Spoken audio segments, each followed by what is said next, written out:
大明啊，太不小心了，管子还没想完呢，你就能下去呢？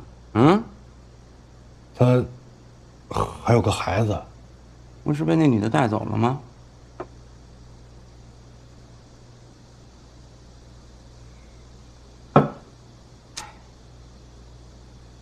行吧，我去安抚。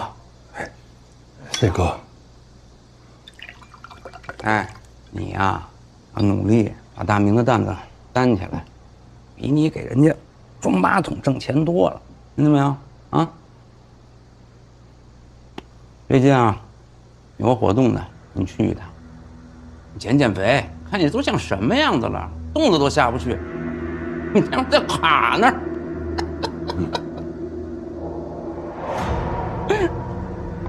听见没有？谢哥。大明啊，你说说，干了这么多年了，这不找死吗？哎，多废！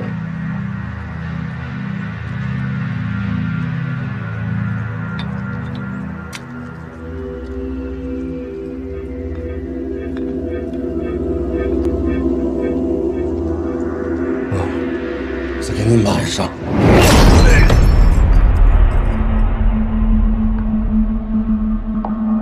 说谁？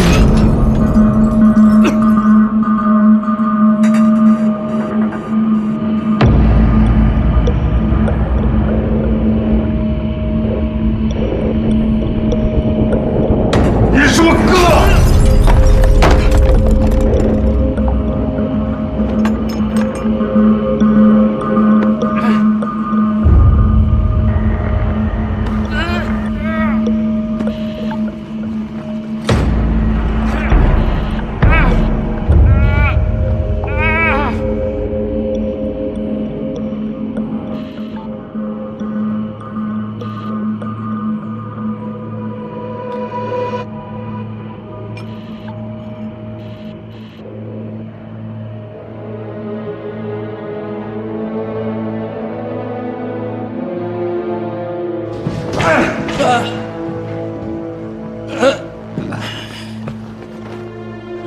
我给你钱，100万、500万，哥全给你，你放了哥。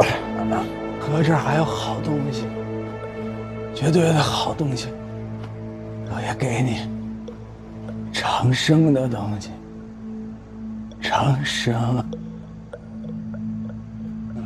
东西在哪儿？客厅的保险箱。哥，我不早说啊！起来，带我去！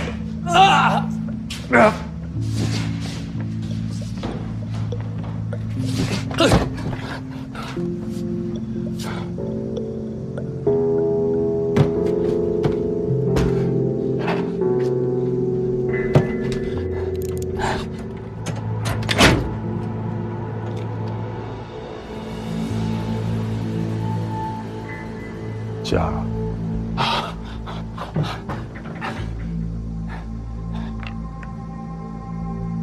放了哥。哥，把钱也都给我装起来。好。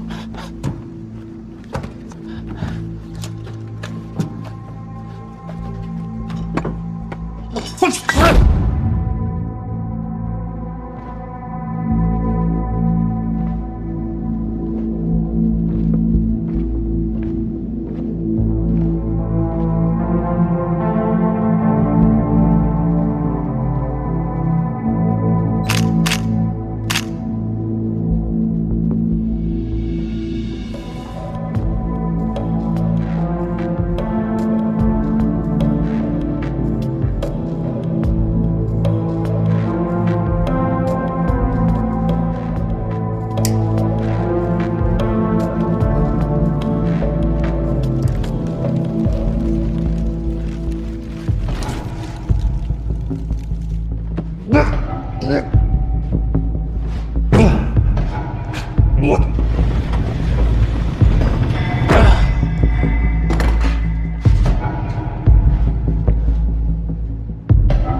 好休息。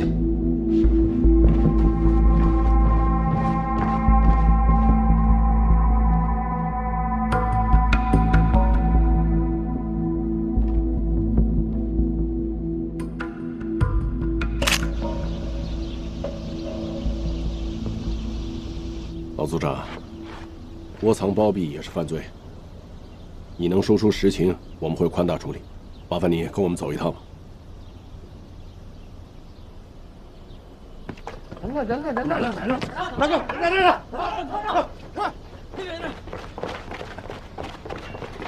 三爷爷，三爷爷，三爷爷，您老糊涂了，您不能跟他们走啊！那个地方您能去吗？你是谁啊？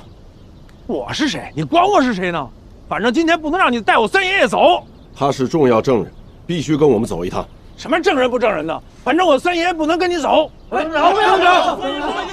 三爷爷，您说什么了？我说什么了？人都没了，我都说了。那就更不能让他们走了。对呀，是不能走，不能走啊！我告诉你们啊，不许胡来啊！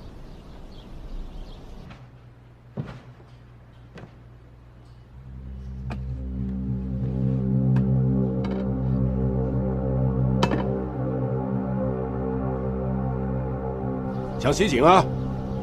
我干了40年警察，还是头回见拿个破铲子就想称王称霸。你死在这个铲子下面，那是你的幸运。来，我告诉你啊，我们今天到这儿，整个公安局都知道，2个小时之内不回去，他们就会来找我们。我一会儿把你们往那土墓里一埋，车往水里一沉，那警察想查都查不出来。你是知法犯法，你知道吗？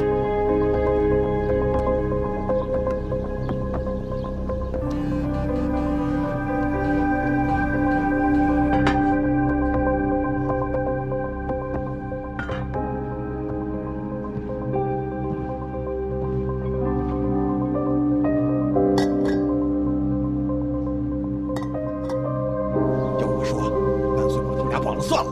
哎，这能行吗？有什么不行的？再想一想。要死也让我死得明白。周家黑是你的头，还是周大爷？什么周了周黑的，我也不知道什么。反正今天我三爷爷不能走。上！白飞木，白飞木，他怎么知道白飞木啊？就是这么久没找到他，从哪知道的这是？你们是不是？哎，你们是不是在找那个白飞木？你怎么知道的？这白飞木里边宝贝多啊，是吧？但是这原木啊，跟其他的它不一样。这找对了地方，但凡地层不一样，它一样白搭。但这里边真的都是好东西，哎，随便拿一样东西出来啊，你们全村过一辈子。能找着？那么费劲的是啊，我们找了那么久都没找着。不是，你们找不着，但不代表我找不着啊。我是考古学博士，我们这个寻龙点穴，再加上高科技，这个卫星探查，底下所有的东西都能看得清清楚楚。哎，你看你们这山，这风水多好啊，对吧？山南水北，神龙在尾，这风水好，这底下有多少贵族墓啊？哟，还有贵族墓啊，那东西肯定少不了。要不这样，让他带咱们去挖去。咱们做个交易，给我们俩放走，我回头告诉你，这里边都是宝。那咱们得去挖呀！闭嘴！让他们2个人走，咱们就全完了。哎，可是杀警察是重罪啊！我们每个车上都有 GPS 定位监控，完全知道我们车在哪儿啊！你们谁都跑不了。哎，你想想，哎，一个是钱，一个是命，什么过不去呢？那也不行，那你们回来，你们要回来抓我们怎么办？放不走呗，放不走。不能走。警察抓人讲证据，能随便抓你吗？能检举揭发，更不会抓你们。反正不管怎么样，今天不能让你们2个人走。大强，你要组长，哎呦，三爷爷，组长，叫救护车。没事吧？组长，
白飞木就在这个位置，给，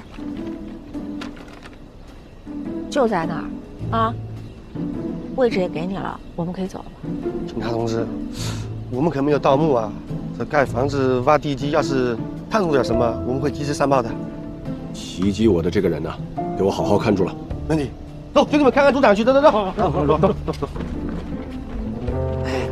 给我看看，我的。真有白飞木，骗他！这次没白来，谢谢你，救了我一命。客气什么呀，林叔？取消。喂，你怎么一直不接电话呀？出什么事儿了？没什么大事儿，就是有人差点要杀了我们灭口。啊？不是，那现在解决了吗？哎呀，别这么大事儿啊！我跟林叔都已经解决了。哎，老林没事吧？哎呀，具体情况让林叔跟你说吧。我们在周大爷家碰面。啊，行，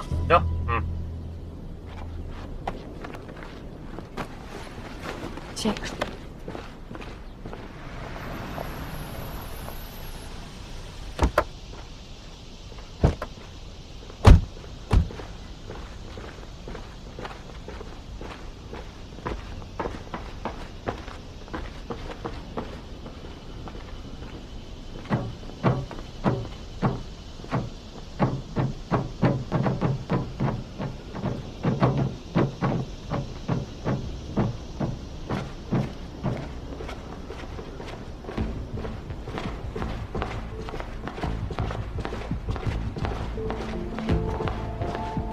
哎，老林，怎么回事啊？没事吧？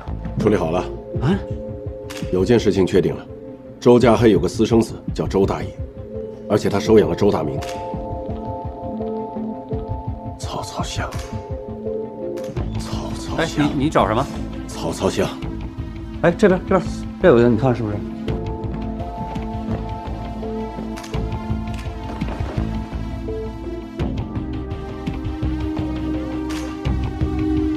一切的始作俑者就是周家黑，周里村的盗墓头子。而且这个周家黑下墓的时候有个特殊的爱好。周大爷继承了周家黑的事业，也继承了他的爱好，还成了盗墓团伙的上家，而周大明却成了下地的土夫子。大爷、大明，你们两个听好了，我在下边藏了几个玉件，半炷香的功夫，你们要找到他。找到者，赏；超过半炷香的，罚。开始。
爹，找到了。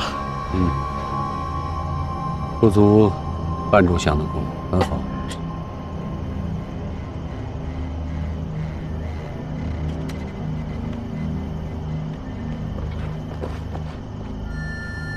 大妹，你看，你用了多长时间？香都快点完了。你找到什么了？下去再来，找到第2个玉卷玉佛。快点儿！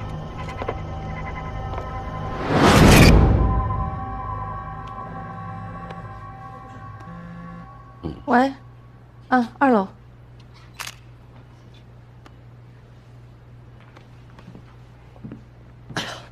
哎呀，师姐来了。哎，师姐，这就是传说中的案发现场，太刺激了。那个阴沉木棺材在哪儿啊？哎呦，干嘛呀？谁让你往里走的？陈顾问，你这样就违反我们的协议了啊！这是有纪律的，他们俩绝对不能进来。辛苦你们了，那先回去吧。啊，拿了什么呀？玉琪，你把人家脑袋拿过来干嘛呀？看着啊。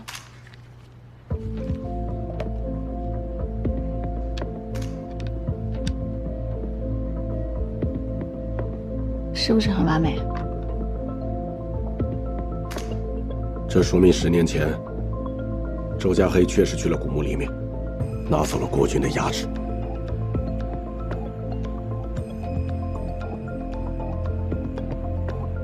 打开这个你这里边又装了什么呀？龟甲。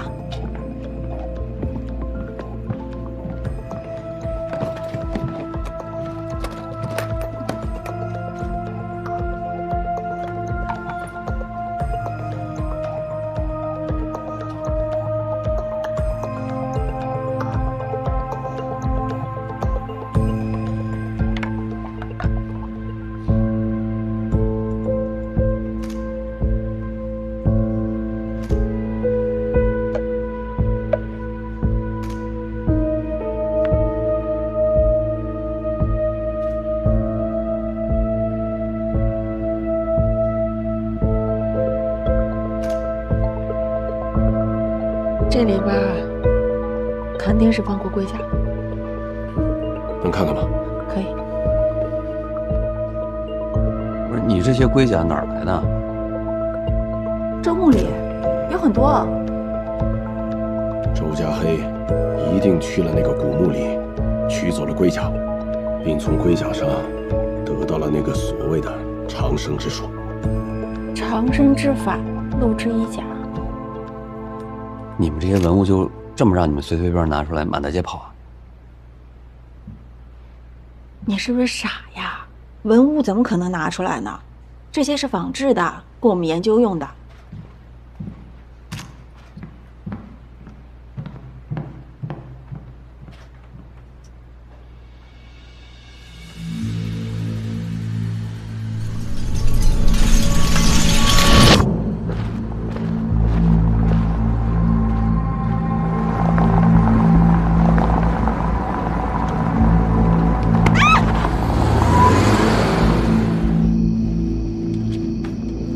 我这弄好了。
通过目击者，我们锁定了周家黑，找到了尸块，但抓捕的时候出了意外。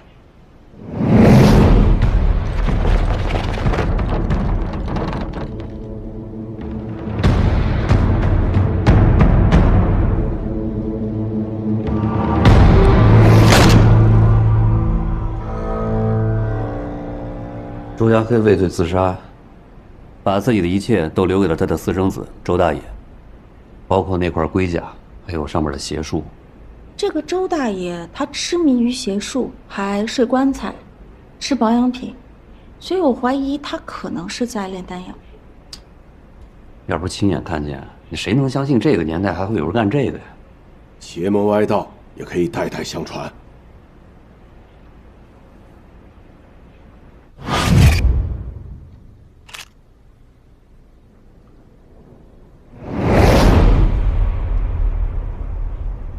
那个鼎是不是看着很眼熟？什么意思？不好说，我回去再做一下研究。哎，那个老族长怎么会知道这些？周家黑死了之后，周大爷跟老族长关系非常好。那看来那个周家黑啊，收养那个周大明，那就没安好心。那肯定是想着有朝一日啊，可以给他儿子当替死鬼。很有这个可能。周大爷把周大明炸死在墓里，让我们无处可寻。但是他没想到的是，他也被人杀了，拿走了龟甲。看来这块龟甲就是个祸害啊！支队，哎，死者胡孝明，也就是周大爷。我们根据他的通话记录、户籍记录还有人际关系做了筛查，他父母双亡，没有直系亲属。跟他来往密切的人大概有3种，一个是有文物犯罪前科的几个手下，还有一个是搞文物收藏买卖的，另外还有2名女性，跟他联系的时间大概都是晚上，我估计是他的情人。老林，他刚刚说那几个人啊，咱们都得再审审。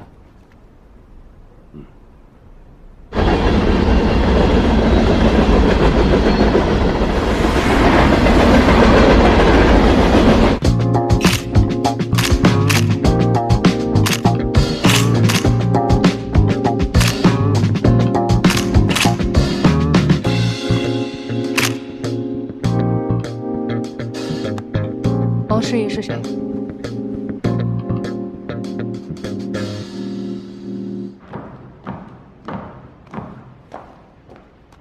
齐丽是吧？嗯。这个男的，是不是你男朋友？是啊。这个人你认识吗？认识啊。怎么了？他死了，所以有些情况需要向你了解。你和照片上的男人交往多久了？不到半年吧。他说，他一直在研究中国传统文化，但是后来我发现他特别邪门。为什么？因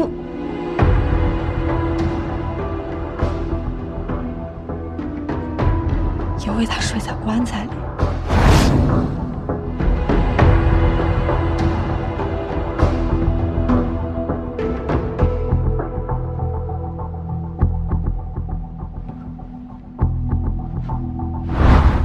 还跟我解释说，是为了养颜。他还说那个棺材啊，是他专门请大师做的。哎，反正后来我就不跟他来往了。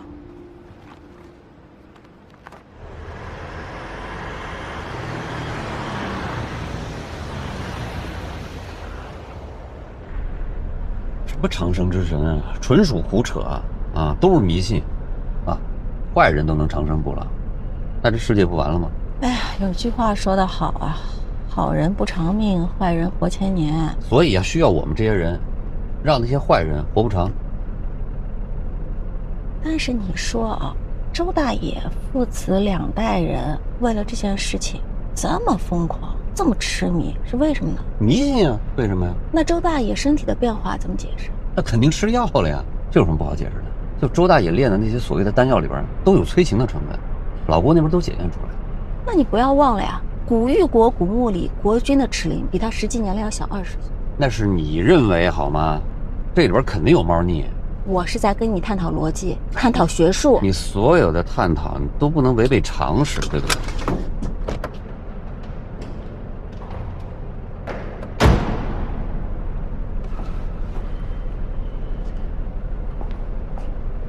我们还有什么要探讨的？你说完我去哪儿啊？去你妈那儿？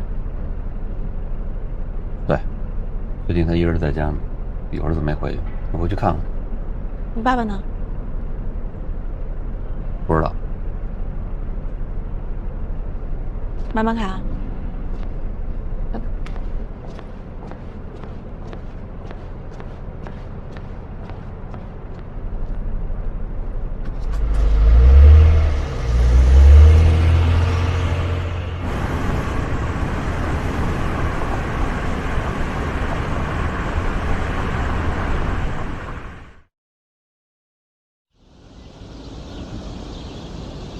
这个人现用身份胡孝民，真名叫做周大野。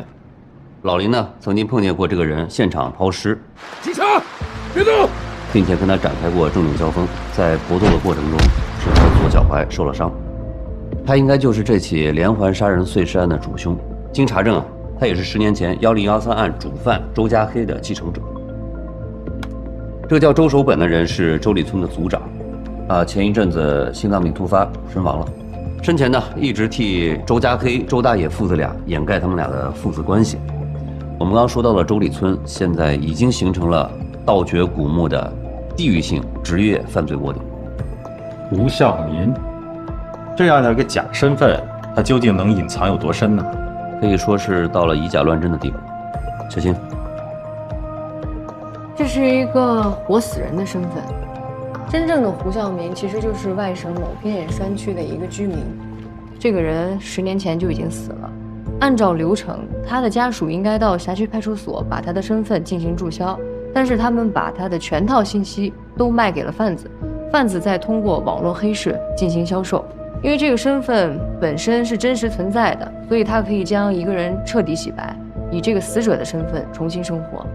他在物业登记的名字叫陈嘉伦，这用的就是一张假的身份证。总之，这个人非常狡猾，我们还在排查有没有其他的身份。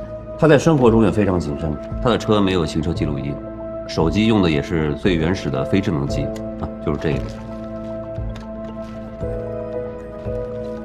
大飞，案发当日呢，死者周大爷一共和8个人有过联系，其中3个是生鲜超市的员工，4个是供应商，这些人都是没有案底的。但是还有一个人，是一个装修工人。经被捕的犯罪嫌疑人申超指认，这个人叫周文浩，是周大明最亲近的小弟和死忠。周大明下墓的当天，这个周文浩在外地，他应该是听说了周大明遇害的事儿，第一时间赶回来找周大爷报了仇。他杀周大爷的方式呢，是把他活活闷死在棺材里，外面还打了一圈玻璃胶。杀完人之后不知去向了，我们正在通缉他。你们刚才说的这个人，他怎么知道周大明是被周大爷暗害的呢？这个我们不清楚，应该有别的信息渠道吧。我有一个问题啊，这个周大爷啊，就是你们说的这个胡孝民啊，他为什么会出现在养鸡场？犯罪嫌疑人呢，很多都有回到现场的行为。第一，想刺探警方的情况；第二，去提供假消息误导我们警方。周大明被老婆抛弃，他痛恨特殊工作者，是他故意安排的周大明的假线索误导我们警方。以周大爷的那个聪明，他应该想得到，不过恰恰太刻意了。这么长时间，他这个身份就没有暴露过？我们去过他开的生鲜超市，地方不大只有3名员工，也都不知道他的真实身份，并且那个地方不是杀人碎尸的第一现场。没错，局长，这个周大爷杀周大明，然后周大明的兄弟周文浩为了报仇又杀了周大爷，然后跑路，这个事情从逻辑上已经闭环。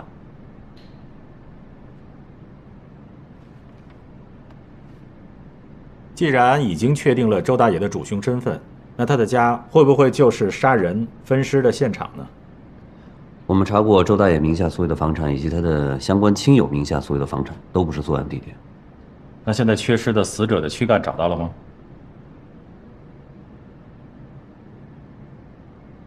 目前还没有。不排除物理灭尸的可能性。现在目前首要的任务呢，就是集中力量抓捕周文浩。只要周文浩早日归案，我们的案件就一定会有大的进展。我想啊，他们应该有同伙。大飞说闭环了，我觉得这个闭环太完美了。到目前为止，没有一个核心人物落在我们警方手上。大家想一想，那几包人头、残肢那么重，一个人一个晚上背着放进下水道，这是不可能的事情。10年前，周家黑杀人分尸抛尸，10年后，他的儿子用同样的手法去犯案，而且抛尸的手法和陈南提供给我们的古玉国神秘祭祀有着千丝万缕的关系。我觉得，很可能是有人追求长生不老的邪术。根本的东西不解决，会有下一个周家黑，周大爷，或许已经有了。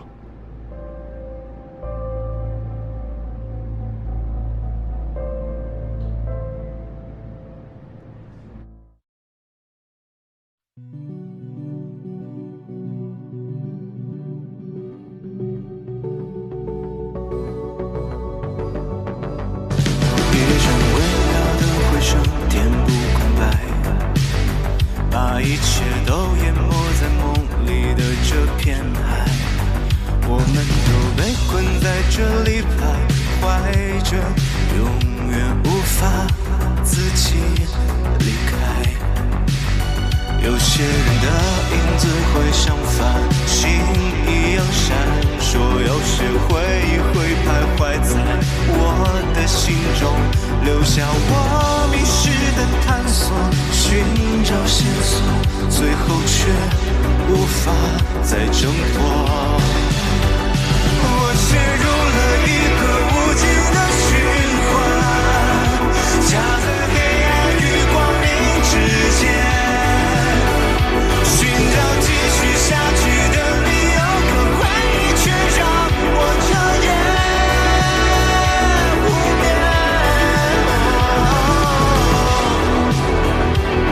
当我已狼狈不堪，望着黑暗与光明彼岸，回头看却早已灯火阑珊。